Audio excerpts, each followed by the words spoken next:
Hello दोस्तों, स्वागत है आपका पुनः हमारे YouTube चैनल वाणिज्य गुरु में। आज का हमारा टॉपिक है साझेदारी संलेख के अभाव में लागू होने वाले नियम। मैं प्रशांत चतुर्वेदी। तो चलिए आज हमारा टॉपिक हम शुरू करते हैं, साझेदारी संलेख के अभाव में लागू होने वाले नियम।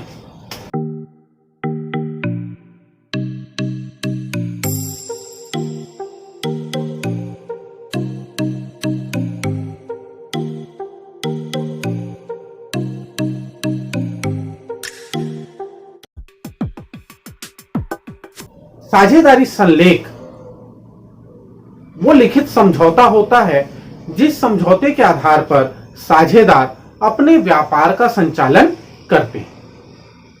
भारतीय साझेदारी अधिनियम 1932 में साझेदारी संलेख अनिवार्य नहीं है।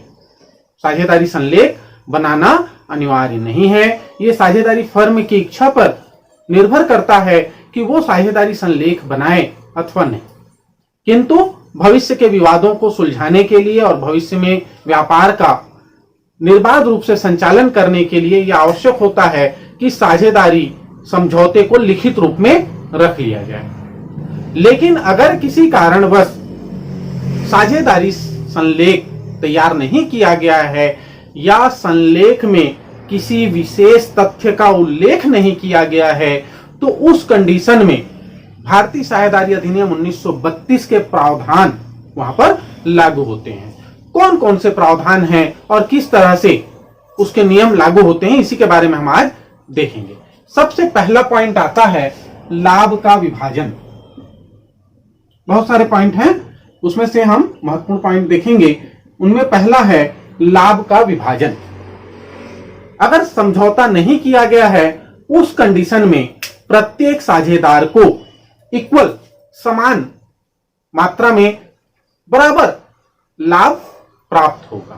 लाभ या हानि जो भी होगी उसे बराबर मात्रा में बांटा जाएगा। ठीक है। फिर उस कंडीशन में चाहे किसी ने अधिक पूंजी लगाई हो और किसी ने कम लगाई हो, लेकिन अगर समझौता पूर्व में नहीं किया गया था तो उस कंडीशन में लाभ बराबर बटेगा। दूसरा पॉइंट आता है ब्याज। ब्याज पूंजी पर, सबसे पहले हम देखते हैं पूंजी पर। तो पूंजी पर कोई ब्याज नहीं दिया जाएगा। अगर साझेदारों को पूंजी पर ब्याज लेना था तो उन्हें समझौता बना लेना था, समझौता कर लेना था कि किस दर से पूंजी पर ब्याज उन्हें लेना है। अगर उन्होंने समझौता नहीं किया तो उस कंडीशन में उन्हें पूंजी पर ब्याज नहीं दिया जाएगा। ठीक है, पूंजी पर कोई ब्याज नहीं होगा। इसी तरह से आहरण पर ब्याज। साझेदार अपने निजी व्यक्तिगत प्रयोग के लिए कोई वस्तु या नगद राशि या संपत्ति का प्रयोग फर्म से करते हैं, वो उनका आहरण कहलाता है। ऐसे आहरण पर अगर किया गया है तो ब्याज नहीं लगेगा। आहरण पर भी ब्याज नहीं लगेगा। फिर इसी में होता है ऋण। जब साझेदार फर्म को ऋण देते हैं, फर्म को आवश्यकता पड़ने पर साझेदार पूंजी के अतिरिक्त ऋण भी उपलब्ध करा सकते हैं। ऐसे अतिरिक्त दिए गए ऋण पर साझेदारों को 6% ब्याज पाने का अधिकार होता है। अगर पूर्व से कोई समझौता नहीं किए थे ऋण पर ब्याज के संबंध में, तो 6% वार्षिक की दर से ब्याज की गणना की जाएगी।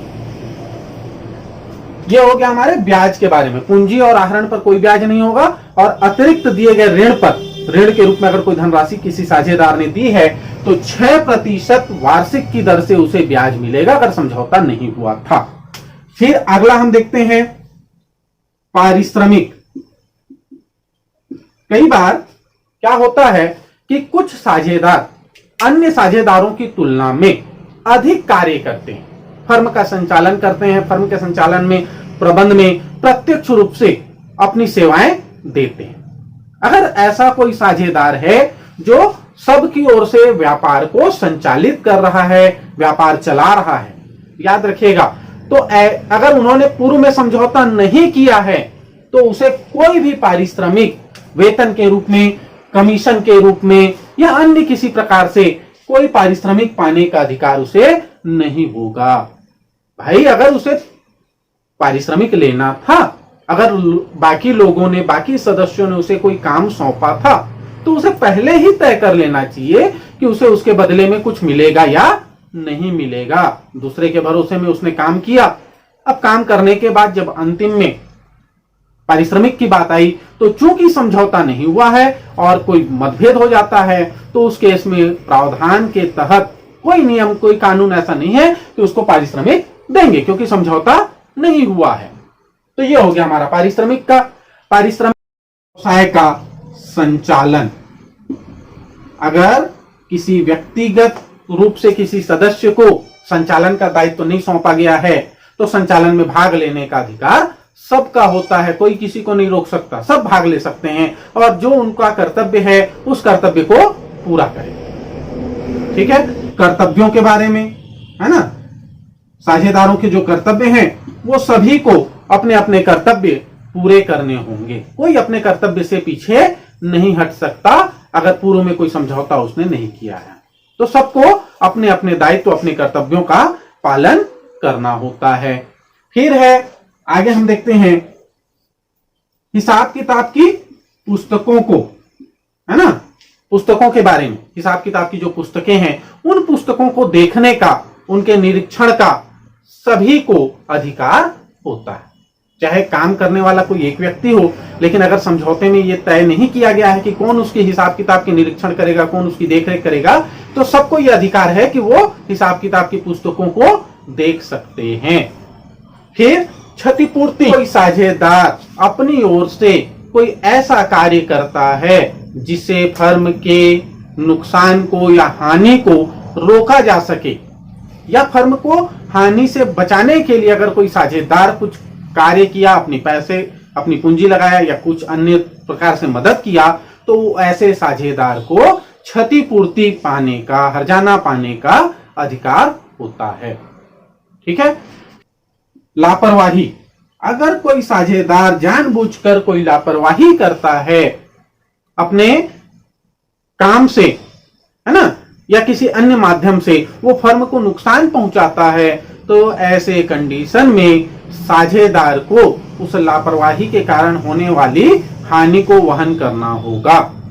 उसे वहन करना पड़ता है, जो नुकसान हुआ फर्म को उसे उस साझेदार को वहन करना पड़ेगा। इसी तरह से, सारे पॉइंट नहीं लिख रहा हूं, इसी तरह से अगला हम देखते हैं। अगला पॉइंट है गुप्त लाभ के कंडीशन में, अगर कोई साझेदार अन्य साझेदारों की जानकारी के बिना, अन्य साझेदारों को बताए बिना अगर कोई गुप्त लाभ कमाता है, हिडन प्रॉफिट अगर वो कमा रहा है, तो इस कंडीशन में उसे वह लाभ फर्म को लौटाना होगा। प्रतिस्पर्धी व्यापार की स्थिति में अगर कोई साझेदार बाकी साझेदारों की सहमति के बिना फर्म के समान ही कोई व्यापार कर रहा है, जैसा कार्य जो व्यापार फर्म का है, जिस वस्तु का व्यापार फर्म करती है, अगर सेम वही व्यापार अगर कोई साझेदार भी करता है व्यक्तिगत रूप से, तो उससे जो प्रतिस्पर्धी लाभ वो कमा रहा है, क्योंकि कहीं ना कहीं फर्म के नाम का, फर्म की ख्याति का वो यूज कर रहा है, तो ऐसे साझेदार से उस प्रतिस्पर्धी व्यापार से कमाए हुए लाभ का हिस्सा फर्म को पाने का अधिकार होता है। उसका दायित्व है, वो बाध्य है कि वो उस लाभ को फर्म को देगा। ठीक है। अगर कोई विवाद हो जाता है तो निर्णय बहुमत से लिया जाता है, सबके फैसले से, जिसमें अधिक लोगों की सहमति होती है वह निर्णय लिया जाता है। अगर समझौता पूर्व में नहीं किया है, आपस में उन्होंने पहले कोई समझौता नहीं किया है, तो कोई भी साझेदार अपने अधिकारों को दूसरे को हस्तांतरित नहीं कर सकता। हस्तांतरण पर, अधिकार हस्तांतरण पर प्रतिबंध है। पहले अगर समझौता कर लिए तो अच्छी बात, अगर उन्होंने पहले कोई समझौता नहीं किया तो कोई साझेदार अपने अधिकार दूसरे को हस्तांतरित नहीं कर सकता। ठीक है। तो ये जो है, ये कुछ भारतीय साझेदारी अधिनियम 1932 में उल्लेखित प्रावधान है, जो कब लागू होते हैं, जब समझौता नहीं किया गया होता है तब। ठीक है, अब इसमें से अगर हम अपनी बात करें, अपनी क्वेश्चन बनाने की, प्रैक्टिकली प्रॉब्लम की बात करें, तो हमारे कुछ इंपॉर्टेंट चीजें हैं, कुछ फैक्ट है। जैसे लाभ का विभाजन कैसे होगा? बराबर होगा। लाभ कैसे बटेगा? बराबर बटेगा। ब्याज के बारे में याद रखिएगा, हम एक हेडिंग डाल रहे हैं ब्याज। अब ये तीनों ब्याज आ गए, पूंजी पर ब्याज नहीं देंगे, आहरण पर ब्याज नहीं लेंगे, और अगर कोई अतिरिक्त ऋण दिया है किसी साझेदार ने तो कितना परसेंट ब्याज होगा उस पर? 6% ब्याज होगा। कितना परसेंट? 6%। ठीक है, फिर आगे हम देखते हैं, चूंकि ये हमारे सवाल बनाते समय ये बार बार आएंगे, इसलिए इन पर ज्यादा फोकस होगा आपका। पारिश्रमिक, कोई किसी भी प्रकार का वेतन के रूप में, कमीशन के रूप में या अन्य किसी भी रूप में कोई पारिश्रमिक किसी साझेदार को नहीं मिलेगा। ठीक है, ये चीजें इंपॉर्टेंट है, ये आप अच्छे से ध्यान में रखिएगा और इसको फिर आपको दोबारा रटने की आवश्यकता नहीं पड़ेगी। तो दोस्तों, आज का हमारा ये वीडियो आपको कैसा लगा? उम्मीद है कि इससे आपको कुछ न कुछ सीखने को मिला होगा, जानने को मिला होगा। अगर आपके मन में कोई दुविधा है तो वो आप कमेंट करके हमसे पूछ सकते हैं, या वीडियो अगर आपको अच्छा लगा तो आप हमें कमेंट करके बताइए। आपके कमेंट, आपके लाइक से हमें प्रेरणा मिलती है और हम आपको और अधिक से अधिक जानकारी सरल भाषा में, सरल रूप में घर बैठे देने का प्रयास करते हैं। वीडियो में जुड़े रहने के लिए हमारे चैनल को आप सब्सक्राइब कीजिए और अधिक से अधिक लोगों तक इसका लाभ पहुंचाने के लिए वीडियो को आप शेयर कीजिए। धन्यवाद दोस्तों। जय हिंद, जय भारत।